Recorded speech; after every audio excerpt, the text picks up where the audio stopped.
రేవంత్ సర్కార్ తమను దారుణంగా మోసం చేసిందని మండిపడుతున్నారు రిటైర్డ్ ఉద్యోగులు. అడ్డగాలు హామీలిచ్చి గద్దెనెక్కిన కాంగ్రెస్ అధికారంలోకి వచ్చాక ఇచ్చినటువంటి హామీలను గాలికి వదిలేసిందని మండిపడుతున్నారు. పెన్షన్ బకాయిలు రాక, సరైన వైద్యం అందక విశ్రాంత ఉద్యోగులు ప్రాణాలు కోల్పోతున్నారని ఆవేదన వ్యక్తం చేస్తున్నారు. ప్రభుత్వం తక్షణమే పెండింగ్ బకాయిలు చెల్లించాలని డిమాండ్ చేశారు. ఖమ్మం కలెక్టరేట్ ఎదుట రిలే నిరాహార దీక్షలు చేపట్టిన పెన్షనర్ల సంఘం నాయకులతో మా ఖమ్మం జిల్లా ప్రతినిధి సాంబశివరావు ఫేస్ టు ఫేస్. బకాయిలు రాక, మెరుగైన వైద్యం అందక, రిటైర్మెంట్ బెనిఫిట్స్ దక్కక రాష్ట్రంలో ప్రభుత్వ ఉద్యోగులు పిట్టల్లా రాలిపోతున్నారు. అనేక చోట్ల అర్ధాంతరంగా తనువు చాలిస్తున్నటువంటి పరిస్థితులు కనిపిస్తున్నాయి. గత కొంతకాలంగా ప్రభుత్వంతో నెగోషియేషన్ చేసినటువంటి పెన్షనర్లు అట్లాగే రిటైర్డ్ ఉద్యోగులు ఇప్పుడు ఆందోళన బాట పట్టారు. మనతో పాటు ఆ పెన్షనర్ సంఘం రాష్ట్ర అధ్యక్షులు రాజేంద్రబాబు గారు ఉన్నారు. వారికి ఉన్న సమస్యలు ఏంటనే విషయాన్ని తెలుసుకుందాం. రాజేంద్రబాబు గారు, ప్రధానంగా మీకు ఎదురైతున్న సమస్యలు ఏంటి? రాష్ట్ర ప్రభుత్వాన్ని ఏం డిమాండ్ చేస్తారు? అనేక మంది ఉద్యోగులు కూడా అసలు బాస్తున్నటువంటి పరిస్థితులు ఉన్నాయి కదా రాష్ట్ర ప్రభుత్వం పెన్షన్ల గురించి, ఉద్యోగస్తుల గురించి, ఉపాధ్యాయుల గురించి పట్టించుకోవడం లేదు. అదో పెద్ద సమస్య. అది తర్వాత అన్ని సమస్యల కంటే ప్రధానమైన సమస్య ఏమిటంటే, ఇప్పుడు రిటైర్ అయ్యారు వాళ్ళు 30-40 ఏళ్ళు పాపం సర్వీస్ చేసి రిటైర్ అయిన తర్వాత వాళ్ళు దాచుకున్న సొమ్ము, వాళ్ళకి రావాల్సినటువంటి హక్కుగా రావాల్సినటువంటి సొమ్ము, అవి బకాయిలు పడుతున్నాయి సంవత్సరాలు బట్టి.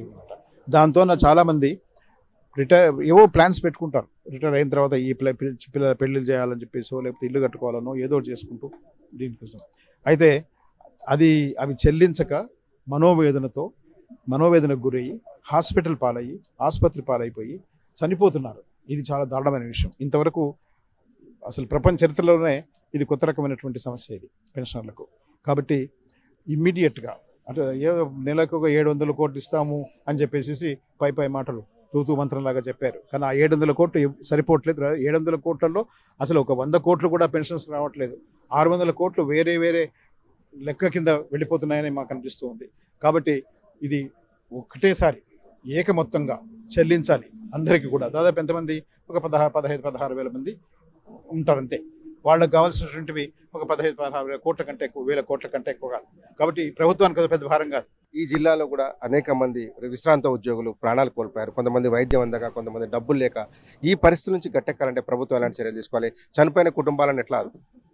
చనిపోయిన వాళ్ళు చాలా బాధాకరమైనటువంటి విషయము. ఎందుకంటే కుటుంబంలో ఆర్థిక పరిస్థితి అనేటటువంటి చాలా దారుణంగా ఉన్నటువంటిది. ఎందుకంటే ప్రత్యక్షంగా చనిపోయినటువంటి వాళ్ళ మాకు కూడా తెలిసినటువంటి వాళ్ళు ఉన్నారు. మా ఇంటికి దగ్గరలో ఉన్నటువంటి వాళ్ళే ఉన్నారు. వాళ్ళ అమ్మగారు అయితే వాళ్ళ మిసెస్ అసలు నడవలేనటువంటి పరిస్థితి, పిల్లలకు మాత్రం అసలు జాబ్ లేనటువంటి పరిస్థితి. వాళ్ళ నాన్నగారి ఎంప్లాయీస్ ఎవరైతే ఉన్నారో వాళ్ళని పట్టుకొని తిరుగుతూ ఉన్నారు. కానీ ఇప్పటి వరకు కూడా ఒక్క పైసా కూడా రానటువంటి పరిస్థితి కనిపిస్తూ ఉంది. వాళ్ళ ఆర్థిక వ్యవస్థ చాలా చిన్నాభిన్నంగా అయిపోయినటువంటి పరిస్థితి. ఎందుకంటే జాబ్ చేస్తూ ఉన్నప్పుడు ఆ డబ్బులు వచ్చినటువంటి దాంట్లో సగం కూడా ఇప్పుడు రానటువంటి పరిస్థితి ఆ కుటుంబానికి కనిపిస్తుంటది. ఖర్చులు మాత్రం అవే ఉంటాయి కానీ ఆర్థికంగా మాత్రము వాళ్ళకి అన్ని డబ్బులు లేనటువంటి పరిస్థితి కనిపిస్తూ ఉంది. అందులో వాళ్ళ నాన్నగారికి వచ్చేటటువంటి పెన్షన్ ఆయన చనిపోయేసరికి పోతూ ఉన్నది. పిల్లలకి వచ్చేటటువంటి దాంతో వాళ్ళు కష్టతరంగా ఉండేటటువంటి పరిస్థితే కనిపిస్తూ ఉంది. ఎన్నికల ముందు మీకు నగదు రహిత వైద్యం అన్నారు, మీకు సకాలంలో పెన్షన్లు ఇస్తా ఉన్నారు, బకాయిలు ఏమి లేకుండా చూస్తారు. ఇన్ని హామీలు ఇచ్చిన తర్వాత మళ్ళీ వాళ్ళ పాత పరిస్థితి తీసుకొచ్చినట్టు కదా. అవును, ఏది కూడా ప్రభుత్వం మాకు ఇవి ఇస్తాం అవి ఇస్తాం అని ఉద్యోగస్తులకు అప్పుడు చెప్పినటువంటిది ఒక్కటి కూడా నిర్వర్తించినటువంటి పరిస్థితి. ఇట్లా పెన్షనర్స్ ని రోడ్డు పాలు చేస్తున్నటువంటి పరిస్థితి కనిపిస్తూ ఉంది. ఇప్పటివరకు అనేక విన్నపాలు చేశారు, ప్రభుత్వాన్ని విజ్ఞప్తి చేశారు, ప్రత్యక్షంగా ఏమైనా పోరాటానికి దిగారు. భవిష్యత్తులో ఎట్లాంటి పోరాటాలు ఉంటాయి? ప్రభుత్వానికి స్పష్టంగా ఏం డిమాండ్ చేస్తారు? రావాల్సినటువంటి బకాయిలు రాకపోవడం వల్ల పెన్షనర్స్ చాలా ఆందోళన గురవుతున్నారు. వాళ్ళ అప్పులు కట్టలేక, ఇల్లు కట్టుకోలేక, ఈఎంఐలు కట్టలేక వాళ్ళు అనేక ఇబ్బంది పడుతూ ఆ రందితో చాలా మంది చనిపోయే పరిస్థితి కూడా వస్తున్నది. కాబట్టి దీని వ్యతిరేకంగా మనం పోరాటం చేస్తున్నాం గత కొంతకాలంగా. అయినప్పటికీ ప్రభుత్వానికి ఎలాంటి చిత్తశుద్ధి లేకపోవడం అనేటువంటి దీనికి కారణంగా చెప్పుకోవచ్చు. అంటే డబ్బు లేదని కాదు, డబ్బులు చాలా ఉంది కానీ మనకి ఇచ్చేటువంటి ఉద్దేశం లేదనేటువంటిది మనకు వ్యక్తమవుతా ఉన్నది. డెవలప్మెంట్ కొరకు అనేక కార్యక్రమాలు చేపడతాం ప్రభుత్వం. ఇది ఒక్కదాని మాత్రం పక్కన పెట్టి అనేక కార్యక్రమాలు చేపడుతుంది. కాబట్టి ఈ యొక్క శాఖ అనేది సరైనది కాదని చెప్పి మనం భావిస్తూ ఉన్నాము. మరి ఇక ముందు కార్యక్రమాలు అనుకున్నప్పుడు మేము నిరాదీక్ష పడుతున్నాం. ఈరోజు నెక్స్ట్ ఆమరణ పట్టే అవకాశం కూడా ఉందని చెప్పి నేను ఈ సందర్భంగా గుర్తు చేస్తున్నాను. ప్రభుత్వం వెంటనే దిగి వచ్చి పెన్షన్ల యొక్క సమస్యలు పరిష్కారం చేయాలని చెప్పి నేను డిమాండ్ చేస్తూ మరి జాగ్రత్తగా అని చెప్పి కూడా హెచ్చరిస్తున్నాను.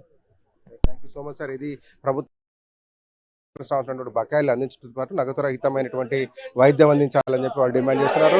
పిట్టల్లా రాలిపోతున్నారు తమతో పనిచేసినటువంటి వాళ్ళు. రోజు వాట్సాప్ గ్రూప్ ఓపెన్ చేయాలంటేనే భయం వేస్తున్నటువంటి కూడా రిటైర్డ్ ఉద్యోగులు పెన్షన్లు ఆందోళన వ్యక్తం చేస్తున్నారు. నాగరాజుతో కలిసి సాంబశివరావు, టీ న్యూస్, ఖమ్మం నుంచి.